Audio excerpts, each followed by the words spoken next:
கர்த்தருடைய பரிசுத்த நாமத்திற்கு ஸ்தோத்திரம் உண்டாவதாக. இந்த ஜீவவார்த்தை நிகழ்ச்சியை கேட்டுக்கொண்டிருக்கும் அனைவரையும் கர்த்தருடைய பரிசுத்த நாமத்தினால் வாழ்த்துகிறேன், ஆசீர்வதிக்கிறேன். இன்றைய தின தியானத்திற்கு தேவன் கொடுத்த வேத பகுதி, அது புலம்பல், எரேமியாவின் புலம்பல், அதில் 3ஆம் அதிகாரம், அதில் 31ஆம் வசனம்.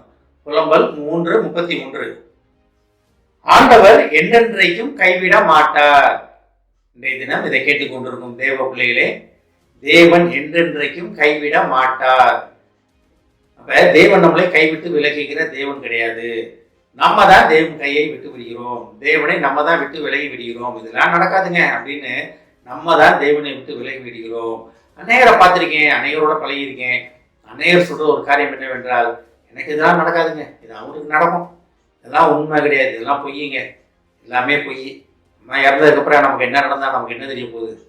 இருக்கிற வரைக்கும் சந்தோஷமா இருந்துட்டு போவோம், இருக்கிற வரைக்கும் ஜாலியாக இருந்துட்டு போவோம், இதுதாங்க வாழ்க்கை அப்படின்னு சொல்றவங்க நிறைய பேர் பார்த்துருக்கேன். இதுல கிறிஸ்தவர்கள் நிறைய பேரை பார்த்துருக்கேன். எனக்கு ஒரு சில நேரம் ஆச்சரியமா இருக்கும், இது என்ன அப்படி பேசுறாங்க அப்படின்ட்டு. ஒருவேளை நானும் ஆரம்ப காலத்துல இப்படி இருந்திருக்கலாம், அது நல்லது, சரியா சொல்ல தெரியல. ஆனாலும் தேவ பயம் எனக்கு இருந்துச்சு. ஆனால் தான் தேவன் என்னை 47 வயசுக்கு அப்புறம் தான் மீட்டு எடுத்தாரு. அது வரைக்கும் நான் உலகத்தின் வாழ்க்கையில் தான் வாழ்ந்து கொண்டு இருந்தேன்.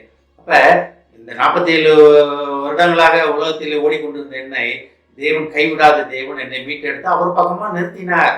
அப்ப ஆண்டவர் என்றென்றைக்கும் கைவிட மாட்டார். இதை கேட்டுக்கொண்டிருந்த தேவ பிள்ளைகளே, வாழ்க்கையில் கைவிடப்பட்ட நிலைமையில இருக்கீங்களா? குடும்பத்தாரால கைவிடப்பட்ட நிலைமையில இருக்கீங்களா?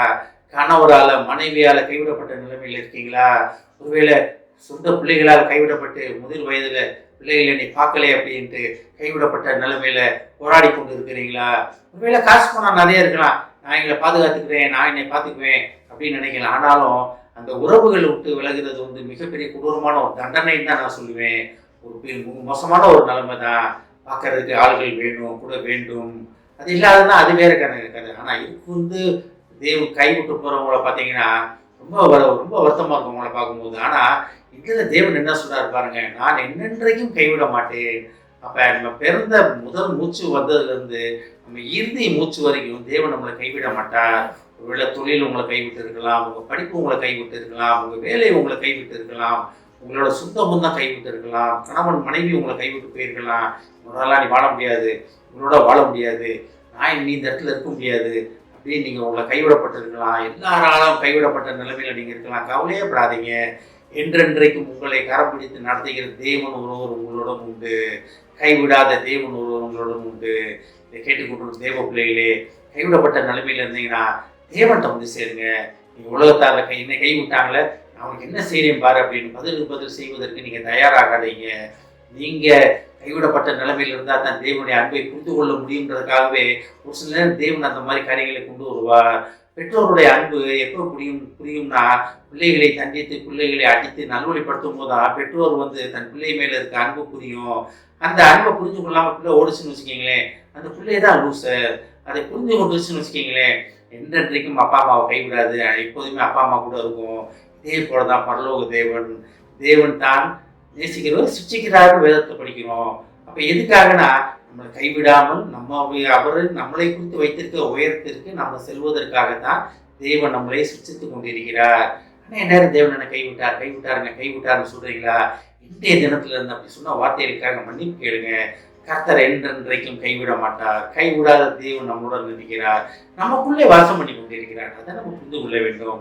நமக்குள்ளே வாசம் பண்ணி நம்மளை கைவிடாமல் நம்மளை வழிநடத்தி கொண்டிருக்கிறதுக்கு தயாராக உள்ள தேவனை நம்ம சோதரிப்பதற்காக கர்த்தர் நம்மளை அழைக்கிறார்.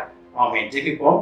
எங்களை அதிகமான அட்மிட் பண்ண பிதாவே, ஆண்டவர் என்றென்றையும் எங்களை கைவிட மாட்டார் என்பதை நாங்கள் புரிந்து கொண்டோம். ஆண்டவரை ஏஸ்தவனே, கைவிடப்பட்ட நிலைமையிலே ஒரு சில நேரம் நாங்கள் இருந்திருக்கலாம் ஆண்டவரே.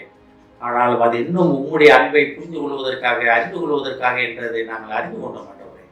என்றென்றும் கைவிடாமல் நீர் எங்களை கரம் பிடித்து எங்களை வழிநடத்தி கொண்டிருப்பதற்காக நன்றி ஆண்டவரே. நிலையிலே நிலைத்து நிற்க எங்களை பலப்படுத்தும் அப்பா. இதை கேட்டுக்கொண்டு ஒவ்வொருவரையும் ஆசீர்வதிக்கிறோம் அப்பா, ஒவ்வொரு குடும்பத்தையும் ஆசீர்வதிக்கிறோம் ஆண்டவரே. குடும்பத்திலே கைவிடப்பட்ட நிலைமையில உள்ள முதியோர்களை, கைவிடப்பட்ட நிலைமையிலே உள்ள கணவர்களை, மனைவிமார்களை, பிள்ளைகளை உமுதுகத்தை தெரியும் அப்பா. கைவிடாத தேவன் அவருடன் உண்டு என்பதை உணர்ந்து அவர்கள் தங்களை மாற்றிக்கொள்ள உதவி செய்ய மாட்டவரே. கைவிடாத தேவனாகிய உமது கரத்தை பிடித்துக் கொண்டு அவள் ஜெயம் வெறும் வாழ்க்கையை வாழ நீர் அழைப்பதை உணர்ந்து அதிலே நிலைத்து நிற்க உதவி செய்வார்கள். ஆசீர்வதிக்கிறோம் அப்பா. இயேசுவின் மூலமாய் கேட்கிறேன் நல்ல பிதாவே, ஆமென். கர்த்தர் உங்களை ஆசீர்வதிப்பாராக.